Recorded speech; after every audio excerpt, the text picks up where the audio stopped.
One of the things that the Lord wants me to speak on today is consideration, consideration, consideration, consideration, consideration, consideration. More to the point of like, how do we consider God in the things that we do? How do we consider Him? Do we consider Him? What does it look like? What are some of the situations I've seen or been part of myself where I've been like, ooh, a bit reluctant because I've been a bit fearful of the response? Yeah, like what does it look like to consider Him, and why is it important? Like, why is it really important to consider Him? I think I want to speak on, again, curing myself. Like there's multiple people in the room, but I want to speak on,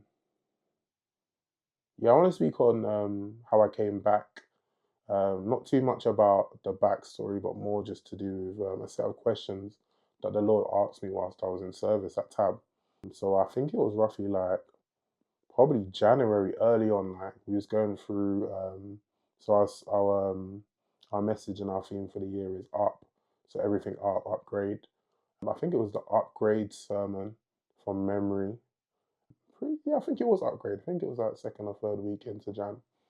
I believe that I heard the voice of God, and those three questions that were asked were, what's going to be different this time? So that's the first question. What's going to be different this time? Like this time in your journey, you're coming back. What is going to be different this time? The second one was, if I give you what you want, will you keep me at the center? Like, will you keep me at the middle? Will you, I guess, essentially, will you consider me? The third one was, if I don't give you what you want, will you still remember me? And I think for me, that one cut, that one really, that cut deep. And I'll kind of explain partially in a minute. But yeah, those are the kind of three questions. And I think for me, my response was to do something that I've never done, which is in February, praise to God, I actually got baptized in the Tab London. Again, super happy about that. And yeah, as you can probably see, or if you can't see and you can only hear on the live podcast, I'm extremely ecstatic and still happy about the opportunity to join the kingdom in that way. But yeah, consideration. So I just want to talk on, again, curing myself. I just want to talk on a time where I didn't consider God. Well, let me even rephrase that. I considered God, but I considered Him for myself. It wasn't a two-way relationship. It was one way. It was, I needed this, so I considered Him. And when He needed this, or when I should have acted like this, or when I should have thought about Him, or when I should have considered Him, I was nowhere to be seen. I was out doing what it is that I wanted to do. I can't remember the year because I'm absolutely terrible when it comes to numbers. But I had the opportunity to go to Miami to work for a reputable brand. Reputable? Let me just say the brand. I'm doing too much trying to be evasive and I'm just stumbling right now. So I used to work for Annabelle's Private Members Club, head of facilities. I worked there for a very long time. Through expansion, started doing project through brands and some of the brother and sister partner brands within the group. You can do your research into Caprice and to Burley clubs. But I got the opportunity during COVID to start my own business, to start consulting. One of the biggest opportunities that I had got was going to Miami. So in the time period of leaving Annabelle's, I started to pray. And I'm not even saying, guys, these weren't like proper prayers. These were like, I want this. So like I'm praying, or I'm in pain of whatever it was at the time. So I want this. It wasn't like a relationship prayer. It was like really one-sided. And I guess that's where I was at that time. Like that's just what I feel comfortable with. And that's where I was at. And only even now reflecting what's recording is that I know that God answered those prayers. I wanted to get the opportunity for Miami whilst I worked there, and I never got it. And I prayed to have it afterwards, and I was granted it. But it was during COVID, so it was COVID times. It was the times where you couldn't travel to America. You had, even explaining all of that is very, very, very mad. But I had to do some really, really crazy stuff to get access into America. Really, Lord? Okay, I had to do some crazy stuff to get into America because people that are from Britain weren't allowed into America. And also, I was unvaccinated. I'm still unvaccinated. So traveling across the different sides of the world whilst being unvaccinated. And just to top it off, I've actually got a criminal record. Again, I wasn't planning to talk on that, but I've got a criminal record. I won't speak about the details of that. That there was not just one or two or three. There was three challenges, right? So I won the contract, got offered the contract to go to Miami. Went out to Antigua, greenless country, after literally just coming back 2 weeks before to finish the contract. Went back out for 2 weeks to quarantine. Ended up in Barbados to get a visa, B1, B2 American visa, my Antiguan passport, thinking that it was going to be easier for me to travel that way, unvaccinated. I remember landing off the plane in Barbados and getting locked, like literally basically locked up. I was unvaccinated, so they put like a red wristband on me.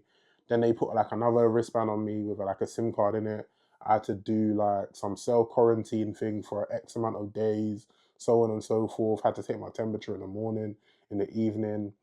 But what had transpired, I even missed the juicy bit. Huh. Before I left this country, I also tried to get a B1, B2 visa in my Antiguan passport before leaving here. And I remember rolling up to the US Embassy and trying to walk in Nine Elms, like on some, like, I don't care kind of business. Like, ugh, I know I'm going to get through kind of business. Like, even thinking about that, I need to move like that in current situations. But yeah, that never transpired. That never worked out. They asked me to get an appointment, and there was no appointments at that time. I think it was like June or something like that. The only appointments were for April the following year. So in between me getting ready to go to Antigua to quarantine and going online and whatever, I kept on looking online, and then it transpired before booking my flight to Barbados. No, whilst I was in Antigua, sorry, a slot for the US Embassy in Barbados, which is the closest embassy in the Eastern Caribbean. Otherwise, you got to go to Jamaica or I think Trinity or whatever. They had an opening like a week away during that quarantine time. And again, I was praying. I was like, God, please, like, move and shift that date. Like, I need it. I don't want to go through. I don't want to travel on an S. I didn't want to enter the. I didn't want to enter the US on an ESTA because I was like, yeah, it's a bit nuts. I'm British, criminal record. They're gonna flag it. And even though even the people that know me know there's another story behind that as well. But anyway, I won't go into that. There's better stories, hence why I'm here, because I can just chat. But yeah, sorry, I'm actually just realizing how God has worked. Woo! How God has worked and how good He is. Wow. Even when I wasn't in. Yeah, anyway, the appointment landed for during this time period. And I remember thanking God, praying hard, like, yeah, I'm in it, I'm in it, I'm considering Him. Yeah, yeah, yeah, yeah, for my own gain, for what it is I wanted.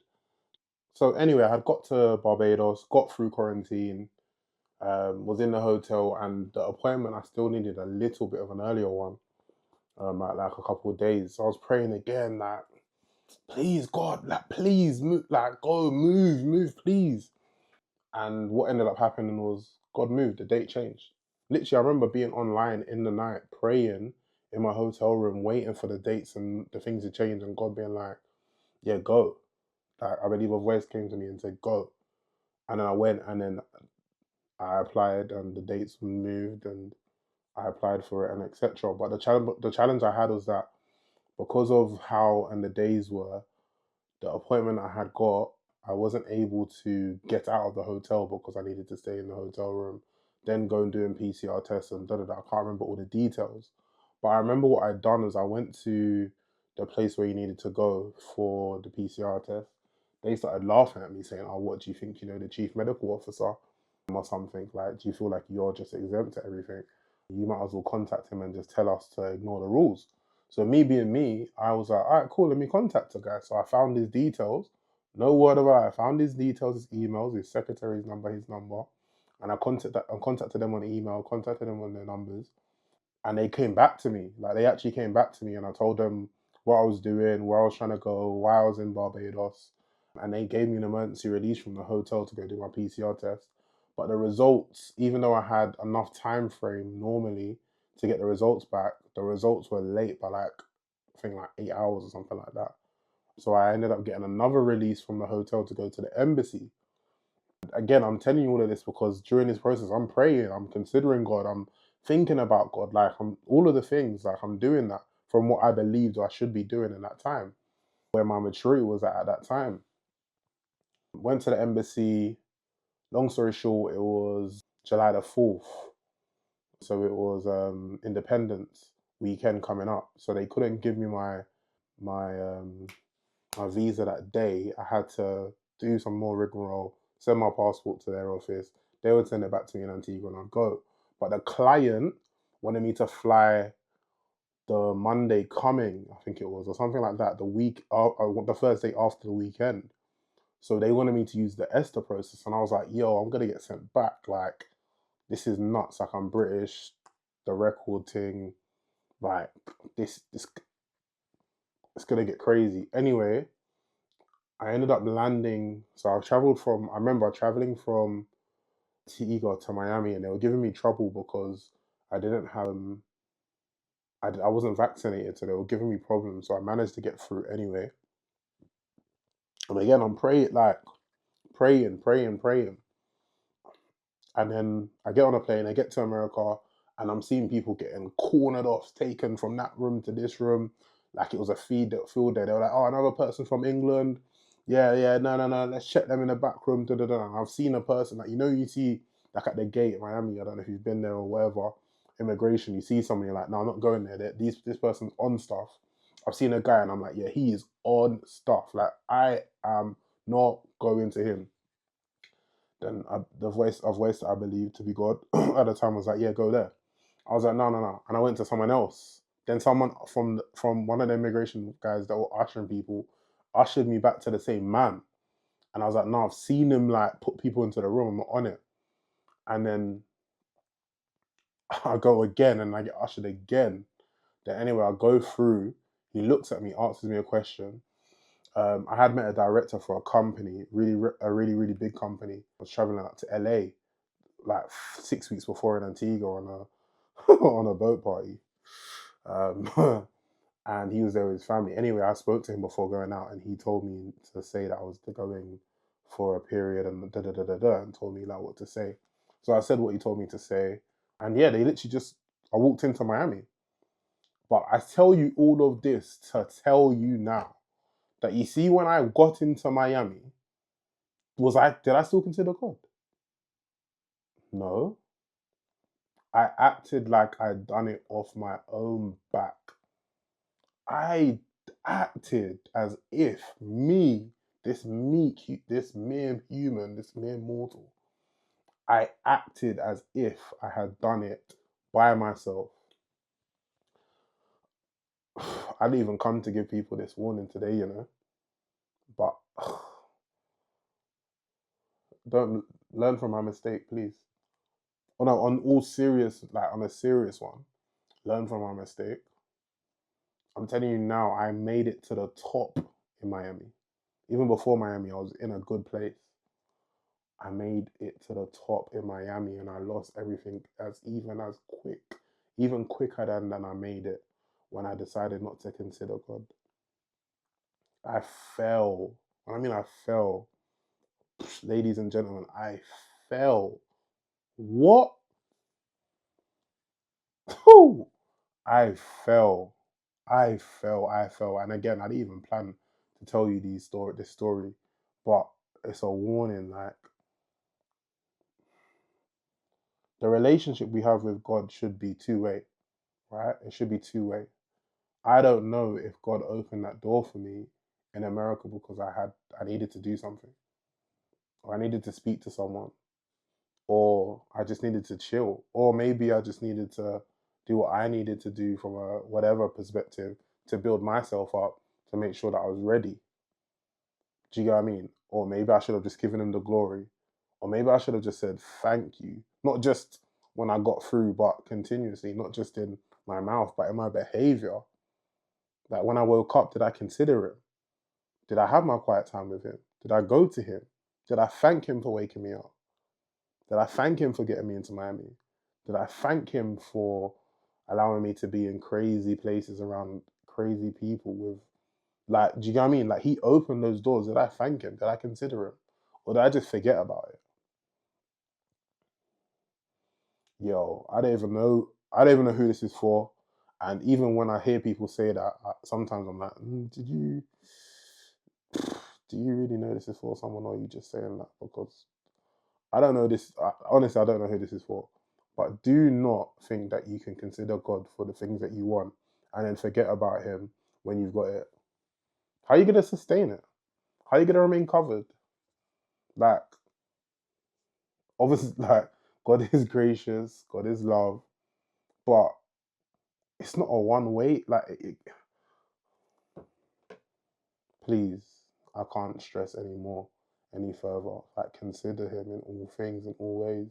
But yeah, I just wanted to talk about a time where I didn't, um, and just what that looked like and what that meant, and all of the different things. And I think one of the biggest changes that I made personally is, for those that know, I've not too long just come back from Dubai. I had to consider God. Maybe not as much as I should have. Definitely not as much as I should have. But I still tried. I still tried to be different in comparison to them. I remembered God when I was in Dubai. I've People knew who I was, what I was committed to, what I was trying to do when I was in Dubai. Whereas in Miami, not even I knew. Do you know what I mean? So yeah, I think I can end the podcast or come and bring it down a bit now, because I guess the main message has been given. But just consider him, man. Like, honestly, just consider him. Like, it's just polite. It's just nice. It's the least we can do, right? We ask so much and we expect so much so quick in a time where we want it. But do we even consider him? Because he considers us. Do you know what I mean? And I know there's people that are probably sitting here, and I've spoken to a lot of people recently, and you're like, oh, but I've asked for this and I haven't got it. But the things you didn't ask for, your breath, your whatever it is that are working, hopefully there's lights on in your house. If there's not, I'm sure you can find something else that he has provided. Some of these things we didn't even ask for, but we just have. So can we not just thank him and consider him? And even looking back and thinking back, I was like, I was like really fixated on only trusting God for what he could do, but not for who he is and who he was. Or, yeah, who he is, sorry. Like, I was really fixated on the things that he could do versus versus who he is. And because I was fixated on what he could do, when there was silence, or when it was challenging, or when it was pain, or when it didn't come through in a way that I wanted it to come through, it didn't allow me to have a foundation on where I could trust him, because I wasn't trusting in him, I was trusting in the blessings. But because I wasn't even in the place of maturity to managing the blessings, I was then blaming him when I didn't. Like, do you get what I'm trying to say? Like, it's crazy. Like, it's crazy. Like, it's rocky. It's. Ladies and gentlemen, I'm going to end the podcast today at some point. But yeah, I just want you guys to think about it, man. Like, how are you considering the Lord? Before you go out to that party, are you considering the Lord? Before you post whatever you post, looking a certain way, are you considering the Lord? Do you know what I mean? Do you only consider the Lord in your quiet place but not outside? Do you only consider the Lord on Sundays but not on Mondays? Like what does that look like? What does that relationship look like? So yeah, consideration, man. Like, I feel the Lord really wants at this time wants us to or wants this he wants us to have considered him in everything that we do. Am I doing this because I was told to do this, or am I doing this because I've considered him? Even me alone, am I just talking because I've considered him, or am I doing this for some other reasons? For my mortgage, for my this, for my that. Not that I have a mortgage, but yeah, right, bringing out my business. All of these things, like, have I considered him? Do I know him to consider him? Yeah, just some food for thought, man. Food for thought.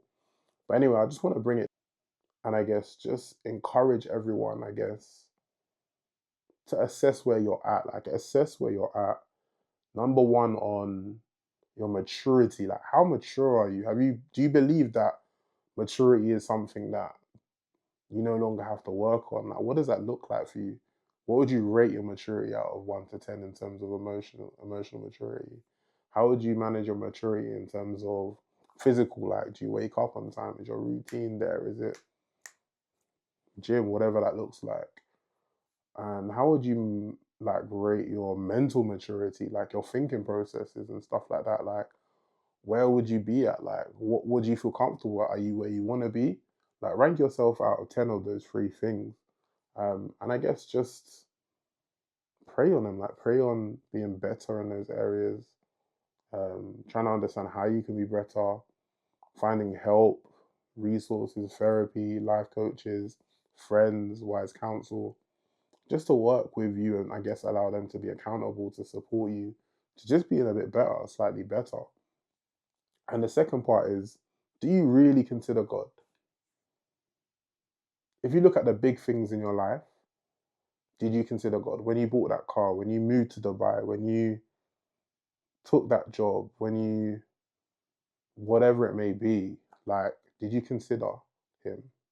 Because if you didn't consider Him, if it doesn't work out in the way that you desire it to work out, just remember if He was considered or not before you draw any, like, before you come to any conclusions.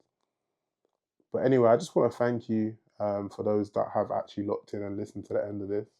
Again, like, I'll just be completely honest that I don't want to say I didn't want to do this, because that is coming across ungrateful. It's coming across as if I'm not thankful. I'm 100% thankful for the gifts and the skills that the Lord has given me.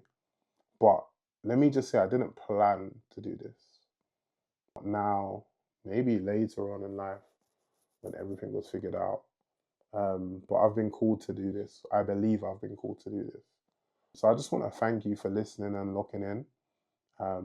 Again, I hope that as time goes, there's some structure and some frequencies and things I can just update you on. And yeah, like, let me know, man. Like, if anyone needs prayer, I'm a big advocate for prayer. Hit me up. Like, I'm gonna get on my knee. Like, I'm gonna do what I need to do. So yeah, just direct message me. Follow Changing Thoughts. Continue to be part of the movement. And obviously, it's not even a movement that I can move by myself. Like, it actually takes everyone that is listening to share and also to have discussions based on the things that they've remembered, or even things where you've heard and thought, yo, Brens, that's mad. I know some guy that's like you that's about to go to mid. Like, just share, man. Have honest conversations, man. Like, let's just take the veil off of things where we feel like we can't speak about stuff, because there's people speaking about wild. There's people talking about wild stuff that just isn't factual, where we can actually be correcting one another and just supporting each other through positive conversation. But yeah, that's all from me from today. Really and truthfully, I don't even know how long I've been talking for. I don't know how long I've taken of your time. But I just hope everyone has a blessed day, a blessed night, whatever the time is. And I just ask, no, I just, not even just ask, I hope that you've gained something from this. Yeah, that you've gained something from this, and you've gained something in terms of what you're going to change. Do you know what I mean? And I just hope that your minds, your thoughts, and your patterns and your behaviors will be changed and corrected through changing thoughts. I'm your host, Brendon. Have a good night, guys. Bye-bye.